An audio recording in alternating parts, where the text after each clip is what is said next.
Almost daily, people stop me in shul, at the grocery store, as I travel in Europe and Eretz Yisrael, and they're like, oh, Vayamayim changed my life. And the truth is, we're a movement of people who are changing our lives, upgrading our lives, Kedusha V'Tara. One fellow this week sent us something which is so beautiful and meaningful, I want to share it with you. Everybody knows about the Vayamayim with Yosef. The whole world knows about Vayamayim because of Vayamayim. Almost nobody knows that Vayamayim is in Parshas Vayechi. Here's a drop of background. Yaakov Avinu is B'Seif Yamav. He's at the end of his days. He calls Yosef in. He says to Yosef, Re'ai panecha lo pilalti. I never would have dreamed that I would see you. And now not only you, I'm seeing Ephraim and Menashe, Yereim, Ushleimim. I want to give everybody a bracha. Yosef takes his two sons, Menashe the older one, he puts under Yaakov's right hand.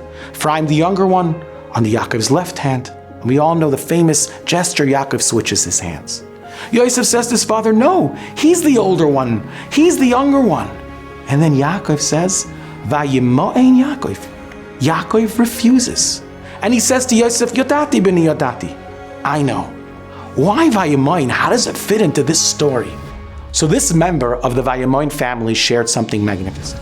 He said the Torah uses the word Vayimo'ein whenever somebody does what's not the norm, what's not the expected. Vayimo'ein Yaakov lehisnachim. He refuses to be comforted. Everyone says to him, your own children say he's dead. So many years have passed. Focus on the Einiklach. Focus on the people that are alive. Vayimo'ein Yaakov lehisnachim. Maybe regular people stop believing, but I'm continuing to believe. In this week's Parsha as well, maybe the regular and the norm is to put the right hand on the older one, the left hand on the younger one. Yaakov Avinu says, I am not doing the norm. Yodati b'ni Yodati. I know my son. I have a cheshbon. And then there's our Vayamayim, the Vayamayim of Yosef HaTzadik. He's away from his own mishpacha, sold by his own brothers. He could tell himself the normal thing periodically, one time, is to slip up. What happens in Mitzrayim stays in Mitzrayim. It's okay. I'm only human. Vayamayim. I am not going to do the norm. I'm going to rise above it. And at that moment, Yosef gets the title of Yosef HaTzadik, because a tzaddik is someone who doesn't do what everyone else does. He rises to a different level. Now here's the kicker. Every Friday night, I put my hand on my son's head and I say, Yesimcha Elikim Ke'Ephraim V'Chemnashe. The pasuk after Vayimayim Yaakov. And I tell my children, my dear children, I don't want to settle for regular.